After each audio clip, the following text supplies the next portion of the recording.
Welcome to LOA Today. Walt Thiessen and life coach Joel Elston here.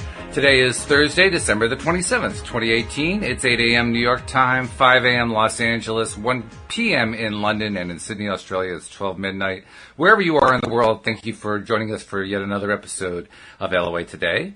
And for those of you who celebrate Christmas, we hope you had a wonderful Christmas holiday. And Joel, I can tell from the photos you posted to Facebook, you and your son had a terrific holiday. At least your son was just going nuts after this holiday. He had so many toys to play with, it was crazy.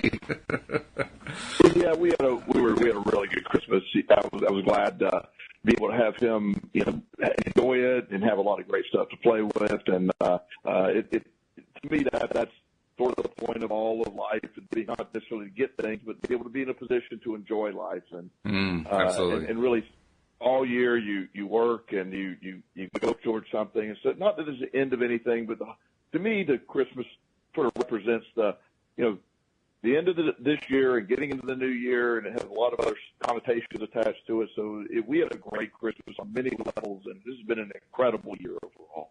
Of course, when you're a kid, it's a little bit of a different perspective.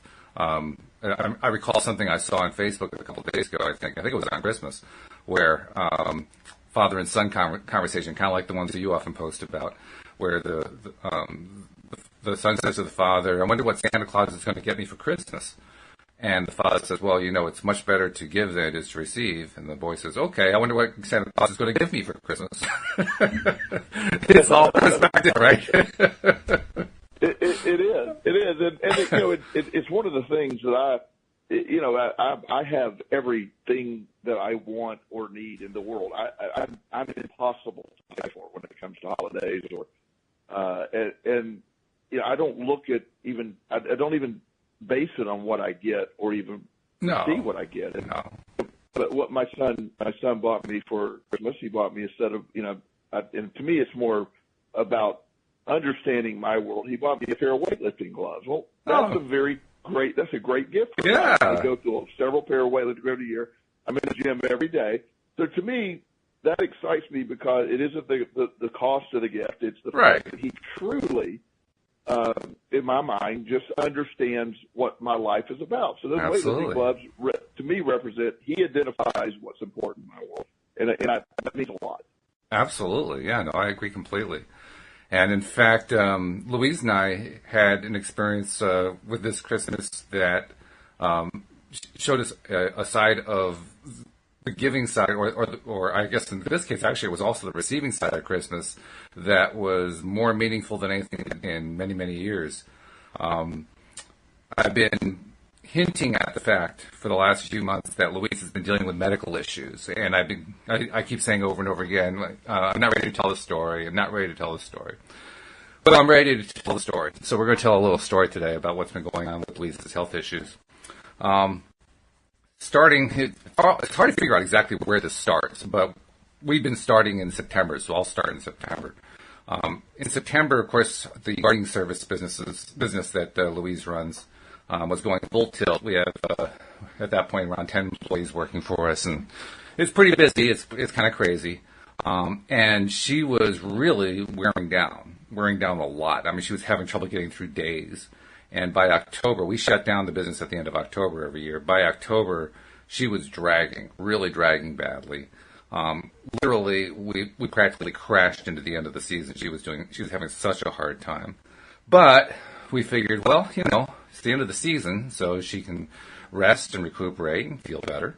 And so that was the plan we went with. And first week after we closed the business down for the year, she just slept the entire time. She didn't have energy to do anything. Second week, she pretty much just slept all the time. Even when she was awake, she couldn't do anything.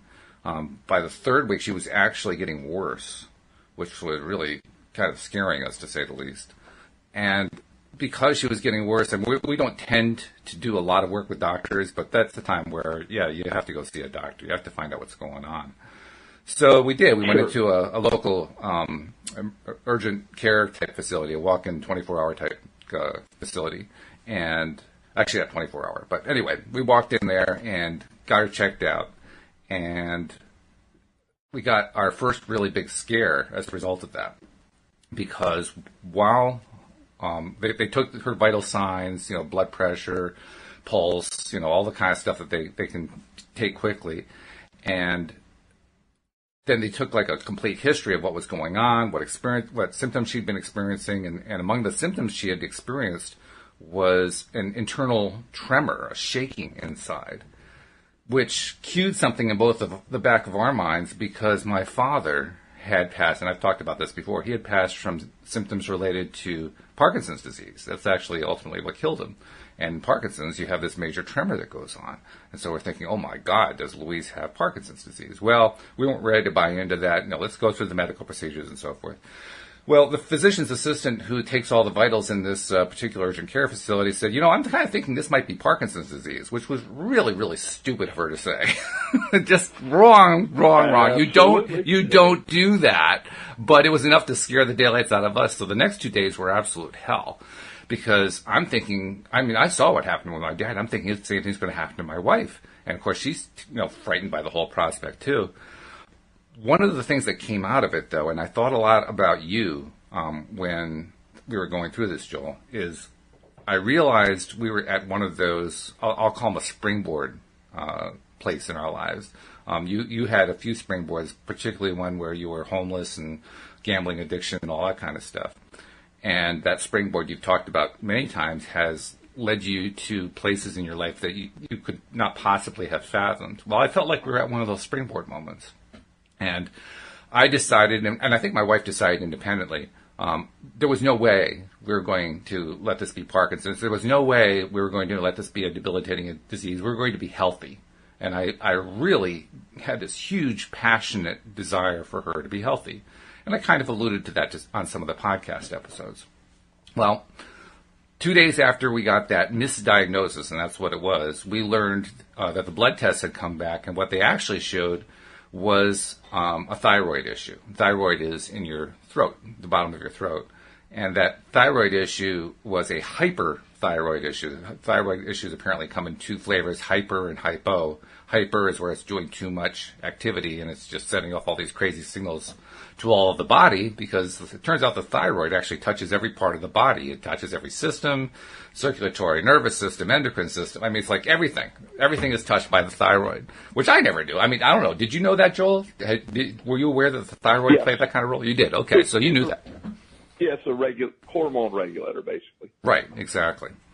So, okay, well, that was a lot better news, because we knew that's treatable. We didn't know exactly what the treatment was, but, we knew that was the kind of thing that was treatable. And furthermore, we found out that large numbers of people have thyroid issues. I talked to one nurse over the last couple of weeks or so who said she didn't know the exact statistics, but her guess is maybe 1 out of 5 people has a thyroid issue, whether or not they're aware of it. And I'm thinking, oh my God, that's huge. That's epidemic. So, again, something that they know how to treat. That made me feel better. That made Louise feel better, a little bit better anyway. So they got her started on some basic medications. And what they do is they medicate you for something to help reduce the activity of the thyroid, and they also put her on our medication to reduce her pulse rate, because her pulse rate was pretty high. And what we didn't know at the time is that there may have been another issue going on. Well, that other issue reared its ugly head on Sunday, December 23rd, at about, 1 o'clock in the morning. It was wow. Louise waking me up and saying, my heart is racing. I don't feel right at all. And so I tried to help her calm down. She couldn't calm down. So we called the emergency medical services. They came out very quickly, and they were really great, really, really helpful. And they hooked her up to a machine and so forth and said, has anyone ever talked to you about AFib?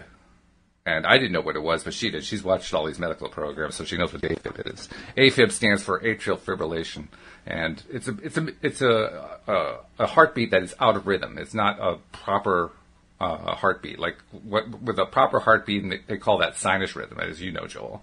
And she was not in sinus rhythm. And apparently with this atrial fibrillation, what happens is the blood kind of pools in the heart. It kind of swirls around like a whirlpool and doesn't really do what it's supposed to do.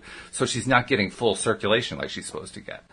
And that was very likely causing a lot of her fatigue and many of the other symptoms that she was experiencing.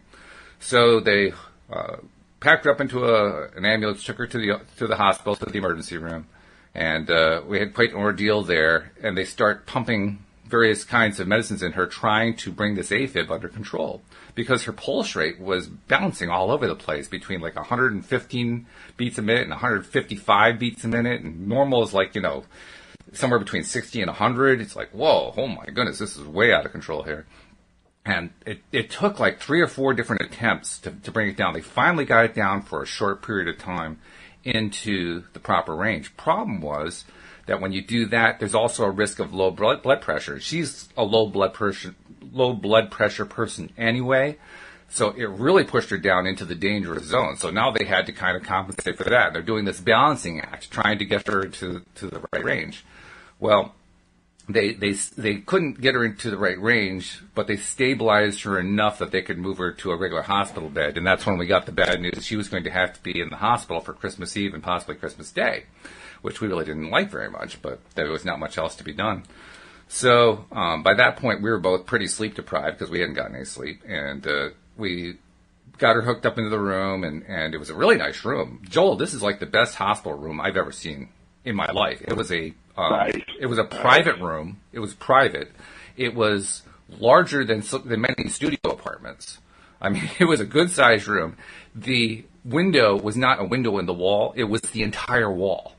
And you had this gorgeous view of the valley. Oh, wow. I mean, it was really, this is like better than most 4-star hotels. This was an amazing room. In fact, you know how if a patient is in, they'll bring hospital food for you to eat. Well, they don't call it hospital food. They call it room service. I was blown away by that. Yeah, they call it room service. Can you believe that?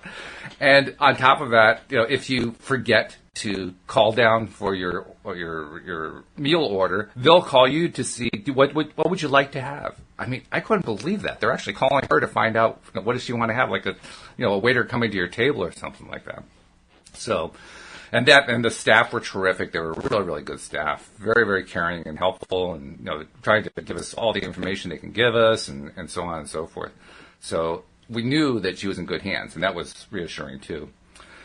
Well, the big problem, of course, was she had this arrhythmia still going on, and it had to be dealt with. So they were trying they were trying different medications, and they were playing with it and so forth, trying to experiment to see what would work for her. Because it was always just a question of balancing out her hormone system in a way that her body could function normally. We had been both awake for about 36 hours. We were both tired. She couldn't go to sleep because her heartbeat was so high, but she was at least resting, so to speak. And I was practically dead to the world, so I had to go home to go to sleep. So I went home, and about 2 hours after I left, it was 10:30 on Christmas Eve, 10:30 at night, and the nurses. I don't know if what it is in all countries. In our country, they actually have it set up so there's like a little unit about this big that connects in to leads that are plugged into various parts of your body, and they can measure everything via computer, and they can see everything on a computer readout in the nurses' station. So they're watching us along with watching Louise along with all the other people in the ward, and all of a sudden Louise's heart stops. Cardiac arrest. Wow. And the nurse, who was her nurse, had been through this enough times to say, "Wait for it." And 5 seconds later, her heart restarted in normal sinus rhythm. Her body did a complete reboot. And all of a sudden, everything was working properly again. And the nurses and the assistants and so forth whooped and celebrated and clinked glasses and everything because they were so excited for her. Her nurse came in to tell her and found she was fast asleep, so left her alone. The next time that they were supposed to come in for medications and checking vitals and so forth was 1 a.m. on Christmas Day. So at 1 a.m. she went in, woke her up, and told her what had happened. Louise was so excited she couldn't even go to sleep for the rest of the night. She wanted to call me on the phone, and she knew I was asleep. I was dead to the world. There was no way I was going to be able to wake up. So she very kindly let me sleep. And she's excited. She's having food. Like, I gotta have a snack. I gotta have a party. And she's feeling energy again and so forth. So bottom line is we're calling that our Christmas miracle, because from that point on, it's like she's getting all of her energy back. Everything that she's been feeling debilitated about is now coming back. And she came back on Christmas Day. She came home Christmas Day later on in the day. We've been out a few times since then. Yesterday We did something that she hasn't been able to do in months. We were able to go from like store to store to store to store, and she wouldn't get fatigued after 10 minutes. I mean, it's all starting to come back. And we're realizing that she was probably in a deteriorating state for like, I don't know, maybe a year, maybe 2 years. And there were a number of fatigue symptoms she was experiencing. She just thought it was because she was getting older. Now we're beginning to think maybe it was the thyroid. Maybe she's going to get back to where she was a couple of years ago. So to me, this is like the best Christmas gift you could possibly get, and to her too. It's the best manifestation we could possibly have hoped for, and we're feeling really, really hopeful for the future. So it was not the way you want to spend Christmas, but what a great Christmas gift. Well, and that, again, where your perspective is, this needed to come to sort of a conclusion or a movement forward, and so while it's not where you want to spend Christmas, there's no better place to spend Christmas when you got the results you got. Absolutely. And that's what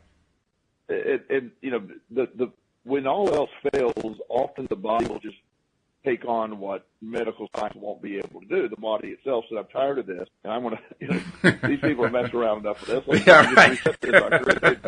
It does. I have and I almost hesitate to tell this because I don't want to give medical advice, but this is something that I've had a friend that experienced some problems similar to that, and the doctor recommended.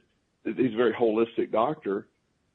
The doctor said, "Well, next time your heartbeat gets to 150, he's like, go out there and give it something to get to 150 about. Just start sprinting." And that sounded like the opposite advice of what everybody says. Well, he did that, and he pushed his heart rate up even higher, and he went out and doctor said, "Go try to pass out by running." And it literally sort of like it forced the heart to reset. So sometimes the idea, and again, that's not advice, that's just sort of it leads it in a different way, but at the same time, getting the body to respond, and beyond that is, I believe, the way you approached it. It went from, the moment you heard tremor a while back, you went to your worst fear, which was what your dad went through. Absolutely. And so that's, whether or not you consciously or subconsciously implanted that to that physician's assistant or nurse, whoever needs to really work at the bedside now. That's right. The idea that I think it's Parkinson's is not the end you need to hear. No, especially without data. She was hypothesizing without data. Like, no, you don't do that. Right. Years ago, my mom, went into the doctor, and she was having some needed to have a scan done on her esophagus because she was having some problem swallowing. It was nothing major. But the radio or the tech that was doing the imaging basically told her that, "Oh, well, I can't say anything, but I've seen something on your liver." I can't say anything, but I'm going to say something. Right. So she immediately, now my mom is convinced she's something really bad, enough to make the tech say that. So my mom tells the doctor, and the doctor says, "What?" And he said, "Oh, I wish you wouldn't have said that." And now we have to do all this other stuff. Well, it turns out that my mom had she sold her gallbladder, and she had gallstones. It wasn't causing urinary pain. There was a gallstone that's what the girl saw. And so we had to go through the whole thing. It's not blocking the gallbladder's functioning well. There is a gallstone in there. Unless it causes problems and blocks the duct, there's no need to mess with it. But it set off a chain of events that my mom was convinced she had all this liver problems. She was sick in bed. She was, experienced symptoms of liver failure, and I'm not laughing, but it's just so the body again is convinced of that, and you fought against that. And I think that when you realize it, I went to. Ironically, this has been a little over a year or two ago. I went to I've been looking in my area for a chiropractor. I'm a big fan of chiropractic work. The problem is, from an opinion of mine, the problem is there's not that many really good chiropractors out there. There's a lot of practicing, but not many really get what the concept is. Right. So I had in North Carolina, I had a really good one. I haven't found one up here yet. So I go see this gentleman, and I have a shoulder issue. And what I was hoping to do is I need somebody who knows what they're doing to basically, get in the shoulder and sort of pop it out, so to speak, get in there. And I'm explaining that to the chiropractor. So he takes some x-rays, and I'm going, I don't need all that. And he goes, well, you have a compressed spine, and he came up with his name of it, and degenerative disc disease. I'm going, what? Oh, jeez. I said, no, my shoulder hurts. And he goes, no, here. And he's showing me this thing, and I go, I'm in the gym every day. I can deadlift 500 pounds. Yeah. I said, is it possible that my compressed spine is that I pick up 500 pounds off the ground 3 times a week? And he's like, well, there's no pain there. I have no problem.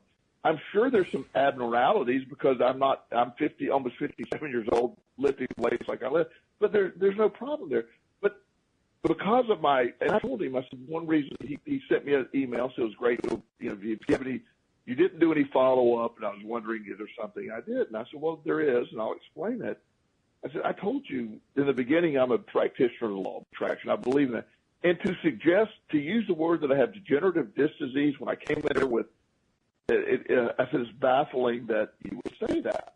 And he said, I never really thought about it that way. And he said, but I've been taught to diagnose. And I go, you've been taught to give somebody a reason their back hurts to keep them coming back for 15 visits. That's Whoa, very good. Very good.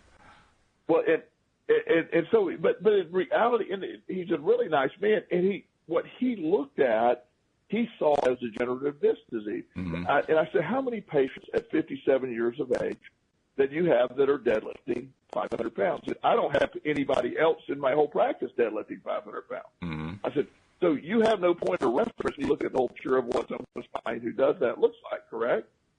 But yeah, I said, so see, you cause more damage. Like when that's planted in there, it causes more damage. And I'm just celebrating because I know how much of I didn't know the details, but you told me a good portion of this before. Right. And I've been concerned not about her health, which obviously I want to be right, but I've been concerned about what information would be given to you, which would influence her perspective of her health. Oh yeah, and it was a challenge because we knew that some of the information we were getting was like, oh, wait a minute, it's not good, but still it had been implanted. Now we had to find a way to deal with that. Exactly, and that's the law of attraction 101. When you implant those suggestions, they're often your worst fears. I have several families I work with, but one of the families that I'm giving a brief synopsis here, but she is a great lady. All my families, they try so hard. And she grew up in a very dysfunctional family, and Christmas time has horrible memories to her. And her family has some issues going on, and every year at Christmas, there's one family member who's dealt with some emotional issues, some addictive issues, and has not quite been in tune with what the family has been wanting to do, and often will bring drama and so her fear of her childhood is played out every year differently. While she swore she would not have the Christmases she had as a child, she has brought into her orbit Christmases that she had as a child with dysfunction and arguing and sometimes literal fist fights and it's just one of those things that you almost can't unplug from because and she said, because we talked about this, she said, I keep manifesting what I don't want. And she said, I'm trying to figure out how to use that same technique to manifest what I do want. Right. I said, but if your focus is solely about, I don't want the childhood that I had every Christmas, I don't want the Christmas I had every year of my childhood, if that's your focus, instead of what do you really want, you want a drama-free Christmas. You don't participate with people who. So we worked on that this year, and while it wasn't perfect, it was better than it had been before. But every year she has brought about what she fears most, and your big fear has been because you watched your father, and what a brutal condition that is. If you feel helpless as a family member to watch it unfold. Absolutely. And so the person you love most in the world is, at the moment you hear tremor, you're like, oh, clearly I'm about to have to witness this with my wife as I did with my dad. Well, that's not even remotely true. No. But that was what was put there. Right. And I'm so glad that you are in this practice because you knew your challenge wasn't Parkinson's. Your challenge was your thought of Parkinson's. Exactly. And it was helpful that it was my loved one, my dearest, most cherished person in the world. Because you know how often we talk about trying to get into that passionate place, you know, to get that good feeling going that you want to get going? I didn't have any trouble generating any passion. I mean, it was through the roof. It was really fast. It was really high level, and I recognized it. That was the best part. I recognized it because of, you know, what I've trained myself to do, with your help and with my other co-hosts and so forth. What I've learned through everything we've talked about here on the show, and I knew I had to get into that mind space that said Louise is going to be healthy. Louise is going to be healthy, and I had to really believe it. It was so nice actually to have that surge of passion because it made that part so easy. The feeling part was easy as cake. And it kind of surprised me in one sense. In another sense, it didn't because I knew, you know, of course, I'm going to feel passionate about it. But I was really very grateful for how easily I was able to just get into that place of, by God, Louise is going to be healthy. I don't know how it's going to happen, but she's going to be even healthier than she was before. I even said that. Even before I knew how it was all going to play out, I was just thinking to myself, she's going to be healthier than she was before. She's going to be like her old self. And I just kept playing that memory in my mind. One of the ways that I did that is we took a trip to Seattle about 14, 15 years ago, something like that. And we have some photos of it that's in a little board, you know, little display frame on the wall. And I just went over to that display frame and looked at this one picture of the two of us. We're smiling, we're happy, we're feeling really good. And I kept focusing on that photo as my way to visualize her being healthy and happy. And I just stuck with it. I didn't have a whole lot of time, but I think it was maybe, 10, 15 minutes, something like that. And then periodically throughout the day, 10 seconds here, 15 seconds there, that kind of thing. But within 48 hours of starting that process, that's when we got the news about the blood work. That's when the whole thing turned around. And that's when we got put on this path that led a couple weeks later, 3 weeks later, to this event on Christmas where her heart does a restart and all of a sudden she's improving in a massive way. So, yeah, I'm very grateful. It is incredible. It is. I mean, I'm still blown away by it. Well, and I'm a massive believer in the body healing itself and the body having systems in place to heal itself. And, you know, when she got worn down from work and all the stuff that was going on, it was all cumulative, and eventually the body got to a point of reset. And, right. And you know, Dr. Joe Dispenza has a book called Laura Seba, which is one of my favorite books. His meditations in the book, a lot of people use those. I find them a little too long and he talks too slow. But overall, the concept of what he's talking about is we do heal ourselves. We have that ability. There is not a chemical made by any pharmacological company or anybody that makes any medicine that is not already being made or capable of being made in your body. Right. It's a fact. And so your body has systems and rhythms in place. Now, they get out of alignment, they get out of, and they truly can go, you know, sideways. I happen to believe this, and I read this, and I wish I remember where I read it, that at some point in our lives, all of us at some point have some form of a cancer in our body that our body's immune system defeats. Cancer grows when the immune system is unable to fight it or what have you. But it isn't that we don't, you know, it's already there. It just gets its butt kicked by, you know, by our immune system, and it doesn't ever have a chance to grow. So I am so pleased that, and once you empower yourself with that, you know, I was looking the other day about the health insurance process, and I know you recently had posted. I'm going to be 57 years old. My insurance for myself alone is around $800 a month this year. And you know, in the last 3 years, the entire amount of money that I spent on medical related issues is $5. And that's in the last 3 years. And the $5 was a copay for eye drops for conjunctivitis in my eye. And so all my friends are doctors, so I got a script for a cheap eye drop, and I pay $5 out of pocket. So my insurance company paid the difference between the $5 and the cost of the eye drop, which I think was $7 for them. So with paying all that money and doing it's frustrating to look at it and say, oh, I'm spending all this money and I don't need it. I don't. You know, I have health insurance. It's the law. You have health insurance. That's why I have health insurance. But my greatest health insurance is my belief in my health. It is the tangible of my health. I don't get the flu. I don't do those things. But I do get a cold. It seems like it's in and out in a day or two. I don't give it any power. I'm in the gym. I don't slow down. I just expect my body to be healthy. That's what I'm anticipating. When that falls apart is when I find myself feeling bad, if I allow myself for that process to fall apart. Mm-hmm. And you're a living example, Louise, a living example of how that perspective and how the body can it's as much as you want it to be. It is, and that really drives a lot of people crazy. So you're saying, and you'll hear somebody listen. So you're saying my cancer is my problem.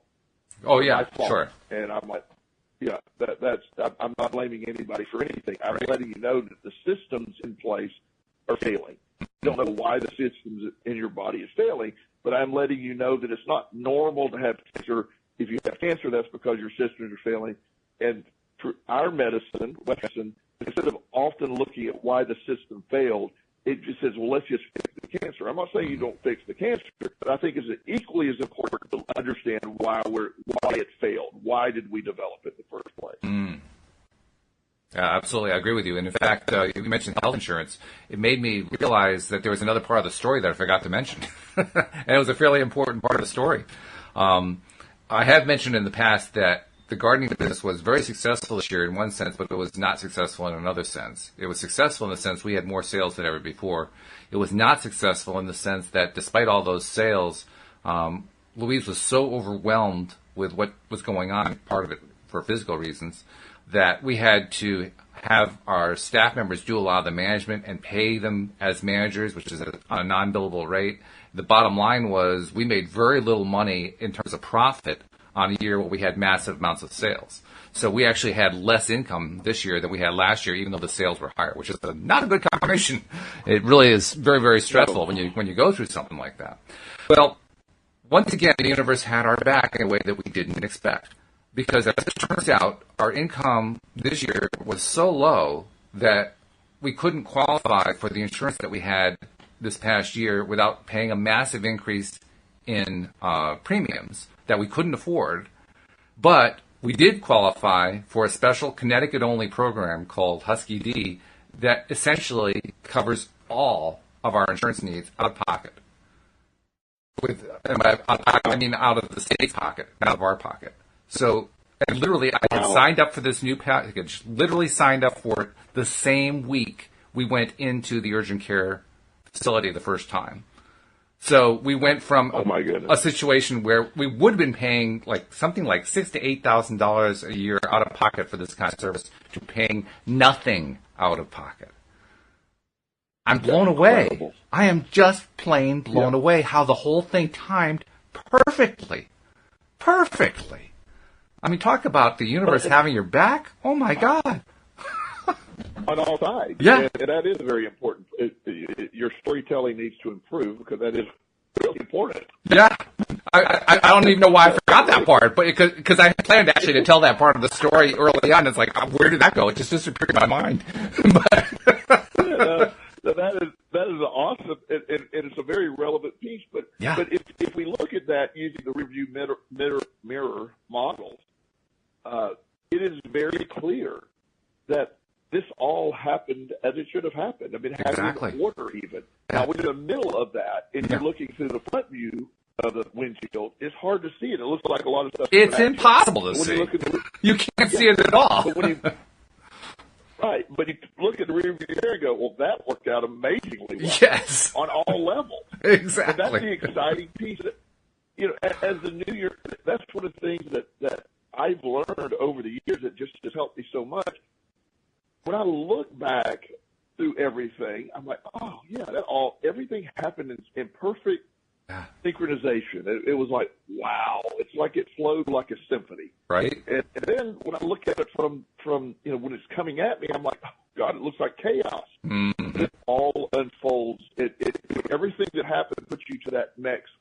It just all fell together perfectly. Yeah. It seemed like it was falling apart, but it fell together perfectly. Crazy. And I'm grateful that you're able to. And once you understand that, and then you quit looking at the oncoming stuff as so chaotic and just sort of laugh at it, realize I'll go, I have no idea how this is going to work out, but I know it will. Mm-hmm. And I don't get caught up in how it's going to work out. It's funny. Not, it's funny you should mention that because there was a part of me that was thinking that way, like this is all going to work out. And simultaneously, there's the other part of me that's saying, oh my God, this is all falling apart. I was experiencing both at the same time. Now, that's actually an improvement because I can recall back a few years ago when we had our first really, really crazy story happen. That's when we moved from Virginia to Connecticut. And while in the middle of it, I mean, it was totally chaotic. And after it was all over, we were practically catching our breath like after riding a roller coaster or something like, oh, God, I hope I'd never have to go through anything like that again. But during that period of time, and including in that grand finale when everything worked out, I had no sense that it was all going to work out. I just had, please let it work out. That was the best I could get to. I had no belief that it was actually going to get there. Now I'm experiencing the belief, but I still have some of the detritus of the doubt, right? And I have a feeling where I'm going to is I'm going to, the next time something like this, hopefully nothing this traumatic happens, but the next time something happens, I'm hoping that means at that point I'm going to feel like, oh, this is all going to work out with none of the other fears attached. That's what I'm hoping it's going to. Well, when you get to that place where you're so confident in the law of attraction, how it's working, and it almost bothers other people yes. to comment it. Yes. Well, you get that already. I get it already. Yeah. Well, I do too. Yeah, but I have people's unique views of, well, Joel, you obviously aren't looking at this in the way that you should be more upset about this. What's wrong with you?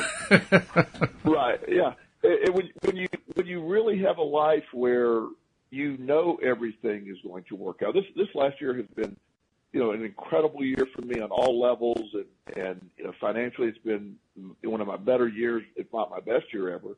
I won't know. It is my best year ever, so I don't need to see the final total to understand that because I know where I'm at mentally and how I feel. So I once you get past all that worry, what I find it interesting, the things that I worried about 10 years ago, they don't even move the radar anymore. It doesn't even move the needle. Affect anything. Yeah. Yeah, exactly. Move the needle is a better one. But I have that belief that's how my life rolls. That is how things go. And once I understand that, then the front view windshield doesn't look near as daunting. And when people tell me, well, here's what I'm going through, and I don't want to act like I don't care or don't have empathy, but I'm like, oh, thank God that happened to you because it's going to make you change things. Isn't that an interesting statement, too? Because what you described, especially the end, you described perfectly. Like, oh, my God, this thing that's happening to you. You have developed this perspective, a perspective that helps you to understand that everything's going to work all right, and the reaction that people have is, oh, my God, this is a bad thing. Isn't that interesting? And that's very common. Yeah. That's the typical way that we humans react to things. And I think there's actually a little lesson there. Like, next time that we have this tendency to want to react like, oh my God, I can't believe this is happening to you, maybe it's a time to step back and say, well, I'm not going to say something positive if it doesn't look to me like this person is ready to receive something positive. I may just, be mildly sympathetic and just leave it at that. But in the back of my head, I'm going to say to myself, this could actually be a good thing for this person. Let it play out. Oh, yeah. Find out. Don't prejudge it. Don't jump to conclusions. Well, one of the hardest, and I've had to stop doing this because so many people were offended. But when people say, oh, Joel, I lost my job, I'm like, congratulations. And I mean that. I know that, and trust me, I've woken up on a Monday with no job. Yeah. really high, you have a really high paying job Sunday and you wake up Monday without a job. That happened to me. Yeah. But I was in the middle of the law of attraction process, and I just laughed at it. It just was like, okay, it turned out to be far easier than I even thought. And I wasn't worried about it, but it even became far easier than I realized. And so when everybody I know that is successful or wildly successful or whatever term you want to use had some twist happen where everything fell apart and they had to respond. Everything, very few things are created on a very simple path. Right. If you ever, one of my favorite things is there's a picture of Jeff, what was it, Bezos, the Amazon guy? Right. Yeah. There's a picture of him on a little desk in a garage, and he has a dot matrix printer that's Amazon Incorporated, and it was on his wall. He was trying to develop a platform to sell books on. Wow. That's what he was trying to do, day one. And there's a story that goes with that. He has multiple great stories attached to this. Sure. And when Amazon started to gain a little traction and get a little bit of attention, there's a point where he did not have the money to continue. He just didn't have it. Yeah. And I believe it was his mom or dad or certainly a family member, maybe brother or sister. They took out mortgages on their house. Wow. $200,000. Oh my God, yeah. To float him the money to go. Talk about taking a belief in that. No kidding. And they were rewarded with, 10,000 shares of Amazon stock. Oh, geez, yeah. Which had no value at the time. Right.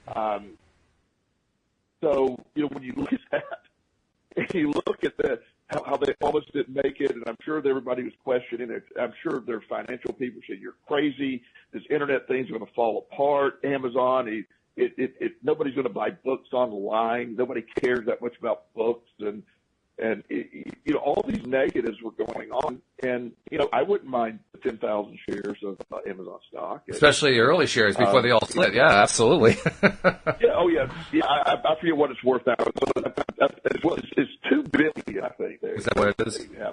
10,000. Crazy. Yeah. So it's incredible money. But it all came out of that. Nothing was simple. It wasn't easy. It was hard. So when I'm a very big believer that I have reframed my view of struggle, of challenge, and stuff like that in a way that it drives most people crazy. I run toward the struggle. I mean, the first time you told me about it, I'm thinking, what the hell is this guy talking about? Yeah. I see value. I value the struggle. Everything that I've had to get in my life, I struggled to get. I fought for it. And I represent struggle as an incredible opportunity. I help people when you view your struggle as like Monday morning, I love Monday morning. I get up, I go, I do, and most of all, I dread Monday. I'm all about that. I'm excited about the new year.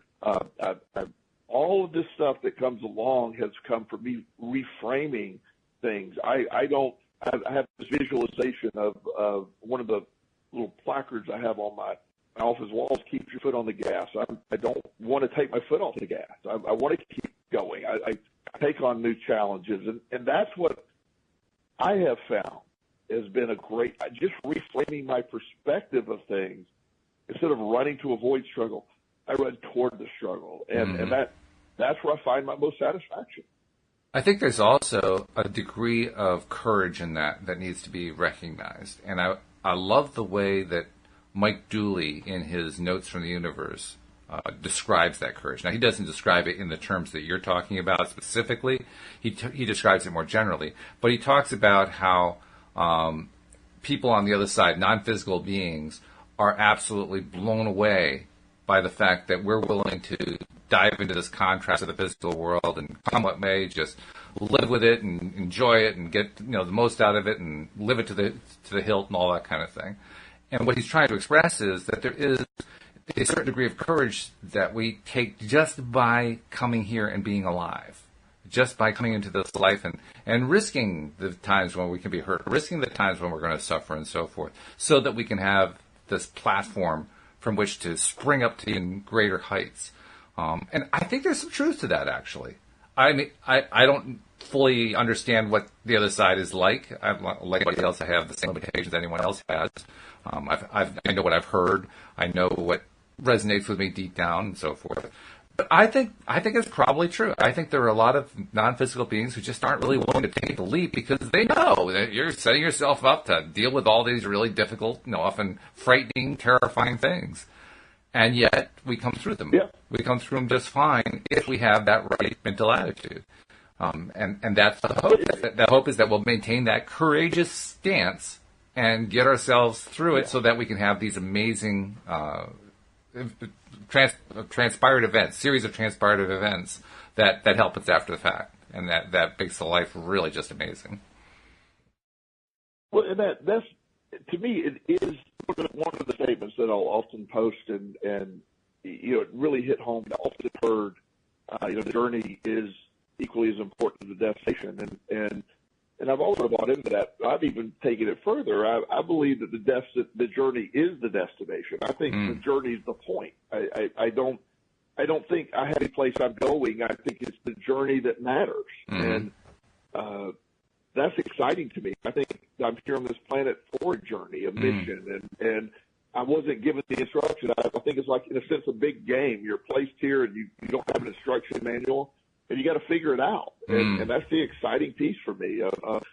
What I was being taught when I was younger, I didn't. Some of it resonated, most of it didn't. And Justin, my son, the other day said something that one of his friends' parents told him that I was a little weird. Well, we knew that, Joel. There's nothing new in that. Yeah. And I said, you need to message him immediately and say, he's not a little weird. He's a lot weird, yes. And, I said, I'm working too hard to be called a little weird. That's right. Absolutely. Yeah. And so, I guess my life would look a little weird to people. Sure. Of course, once he did that, the mom found out. She said, no, they didn't want to. No, I don't. I'm serious. I'm not upset. I guess it would look weird from an outside perspective. Sure. I love it. Don't worry about it. I did not take it as a slight at all. But it's something that I embrace. I like the fact that my journey is an individual journey. Yeah. And it's been amazing. And I've made some colossal mistakes when I mess up, I mess up in a colossal way. Yeah, you don't go halfway, do you? But I also have, but I also have colossal cracks from it as well. Yeah. And so that's the beauty of what the law of attraction has given us is, it isn't that things aren't going to happen. It's we're in charge of the perspective of what happens. Right. And then that will bring about more down the road. That's how the response of all this works. And to see it in action with, people I care about, like you and Louise, and just actually see my other friends that have gone through similar things, it just is a reinforcer of just the amazing thing out there. I have no idea how this ends, but it's irrelevant how it ends. It's what's happening right now that I know what I'm attracting, and it's exciting, and like this New Year's coming up, I don't know what's happening, but I guess I feel this every year, but I feel tremendous positive stuff is around the corner. By the way, I was just realizing there's one tiny piece of information that I forgot to include in the story that I just want to kind of mention in passing. The particular condition that Louise has, they call Graves' disease, named after Dr. Graves. And I just think they really need to change that name. I mean, this is not a good name to give to a disease. This is a name that terrifies you just hearing the name. They need a different name besides Graves' disease. Just thought I'd mention that. Yeah, I don't know what. Well, first of all, I think they do tend to name the diseases with the people's names. So. Right. But Graves' disease is one that I don't know what his first name is, but let's call him George. It would be George's disease. Exactly. Much, much better, yes. Anything let's not do the grave thing. Yeah, really. But there's so much is in words and interpretations of words and events, and this how you interpret when stuff happens and how you view it, how you respond to it. That's what you're conditioned to do. That's what your life is about. And when you realize you are not a victim of these things unless you allow yourself to be a victim of these things. And this is the sort of the awakening, the prosperity of life mindset that, you use and I use the term balance off the ground. I think you and Louise can use this Christmas's event as a benchmark for all Christmases. I want them all to be this amazing, and to bring so much to you, because this is a new level. You could either look at the fact she was in the hospital, or you can look at the fact that she had this tremendous healing event. Right. And thank God it took place in the hospital, because you wouldn't have known what to do. All this took place with a very established, obviously a great hospital. So really good. Did a wonderful job there. Yeah. And so that with all that taking place there, what an amazing event this was. I don't want her to go back to the hospital, but she has this experience, as moving forward has been we don't have to look at it as a negative anymore. That's right. This is her regaining her health, and I'm so happy that happened. No, me too, absolutely, and I agree with you. I could do without the part of sitting in the emergency room overnight, sleepless, wondering when the hell they're going to get her heartbeat down. I could do without that part, but I would certainly want to retain in my mind the amazing joy that we felt on Christmas Day. I mean, we really felt this was a Christmas miracle. And it was the first time in my life I ever had a Christmas miracle. I was thinking, this is pretty wild. I'm literally, Joel, she woke me up at around 6:30, 7 a.m. She just couldn't contain herself anymore. She had to call me and say, listen, I got to tell you what happened last night. And then after she told me, my task was to go get breakfast, feed the cats, and then get some stuff to take to the hospital so I could spend the time with her until they released her. But as I'm going through my daily routine, I have this thought going on in my mind, and literally I could feel like spurts of emotion bursting out at me, just at random times. So I'd erupt in giggles, or I'd celebrate. Yeah, it just kind of flowed out. There was nothing I could do to come out. Well, I could have perhaps packed it down inside, but that would have been a really bad reaction to have. But no, I let it out, and it was like this sporadic explosion that just kept happening every 10 or 15 minutes or so until, for the next 2 or 3 hours until I left to go to the hospital to spend the morning with her. Very, very interesting to go through that. And it reminded me, we've talked a lot about how if you're doing affirmations or you're focusing on what you want, you're building yourself into a really nice feeling place so that you can attract what you want into your life. I actually experienced that without having to even think about it.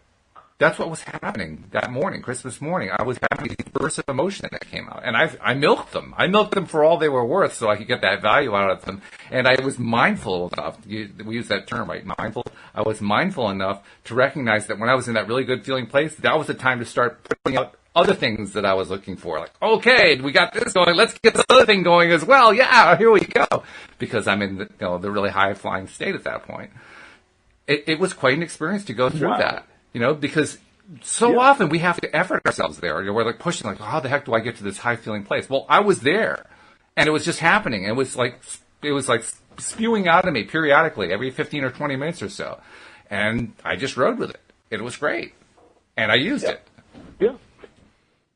And the law of attraction responds to emotion, the response to feeling, and when you learn to manipulate those feelings in a positive manner for yourself, you use that. That is what we show for is exactly understanding these things are going to be there.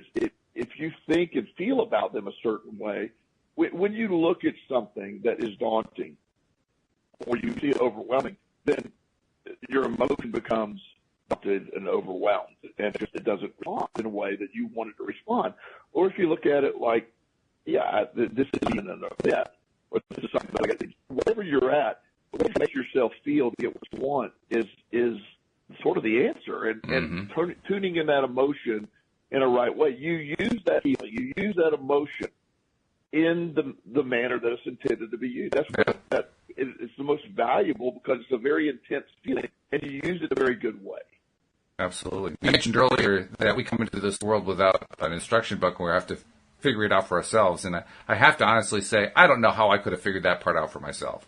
I'm sure I couldn't have.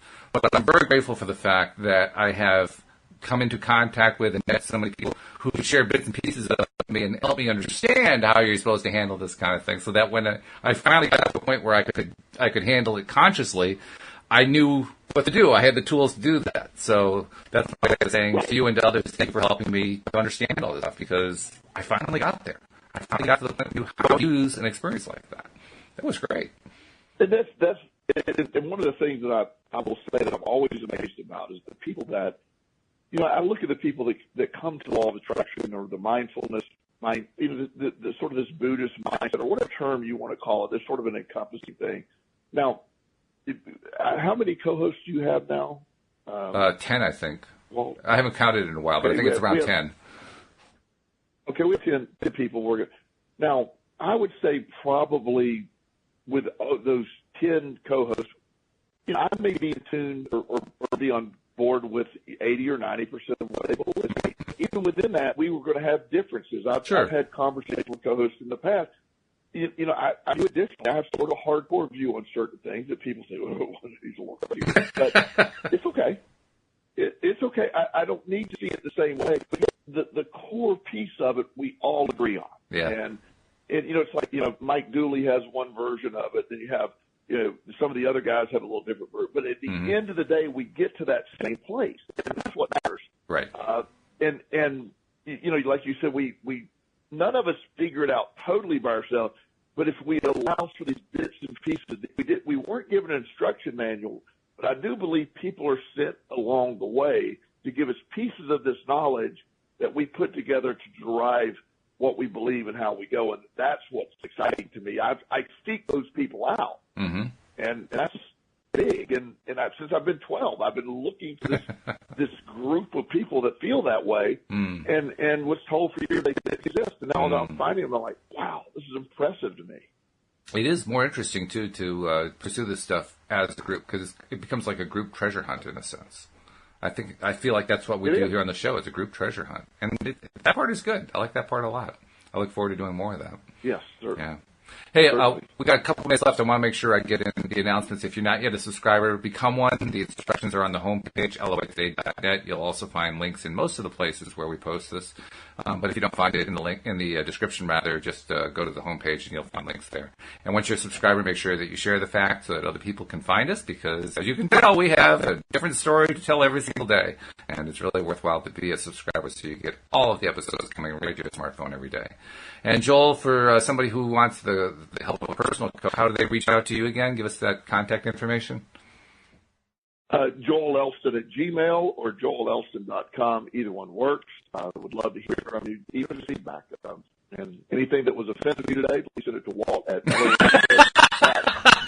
Absolutely. Why accept what you can deflect, right? Absolutely, I agree. Exactly. Oh, my friend, I'm really glad that you're the one I got to tell this story to, because this is the first episode that we actually had planned to do after the Christmas holiday. And since you are the one I've been doing it with the longest, I was really glad I got to tell it to you. So thank you for being my listener today. It's awesome. You actually made my day. So give Louise my love. I cannot wait to hear the ongoing journey. And you can count on that. That's going to be there for sure. And so we hope our listeners will join us as well next time here on LOA Today. Goodbye, everybody.